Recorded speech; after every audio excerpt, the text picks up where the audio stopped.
Hey everyone, it's Ian Rhodes, your Los Angeles realtor, standing inside our newest sold listing. Yes, there is that familiar echo sound. Yes, in 12 days on market, we received 5 offers, and that highest and best offer didn't even put their deposit into escrow.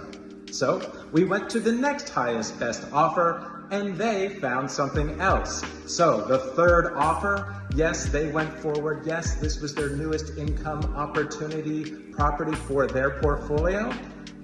And well, they did their inspections and they found the 4-letter word in real estate: mold. Yes, we had some mold in the kitchen area, and we had mold in a bedroom.